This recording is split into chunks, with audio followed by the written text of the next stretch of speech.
Yo guys, what's going on? Ace is here today with another video. In today's video, I'm going to be showing you guys the difference from a rusty weapon and a normal weapon here in the Cycle Frontier. To obtain rusty weapons, you need to find them in Raid. So it will be only weapons found in Raid. Not every weapon you find is going to be a rusty weapon, but you will find a good majority of them being rusty weapons. So let's go over them. So in the example we have here today, we're going to be using two shotguns. We have a rusty trench gun, and then we have a regular trench gun.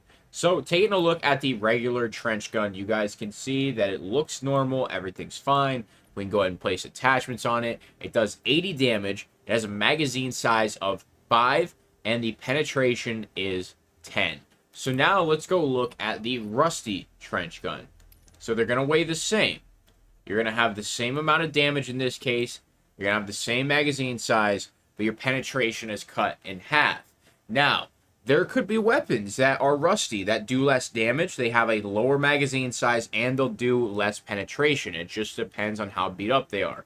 Another difference between our weapons here is some rusty weapons will not have an iron sight, or you see how this one does have an iron sight. It does look like that built-in reflex sight is working, but on some weapons like the submachine gun and the pistol, these sights will not be online. You will ADS and there will be no sight picture whatsoever. Another big thing is every single rusty weapon in the game is not compatible with any attachments. You cannot put any attachments on a rusty weapon. As for skins and cosmetics, I do not know because I do not own any. So that is one thing I cannot give you the information on in this video today.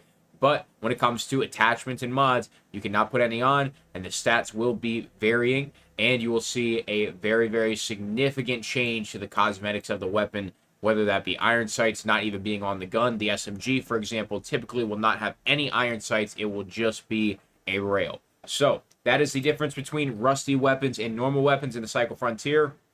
If you learned something new today or you found it informative or helpful, do me a favor, man. Make sure you're hitting that like button and subscribing to the channel. Sponsors and equipment I use in the description below. It's going to be it, man. Thank you so much for stopping by. I'm out.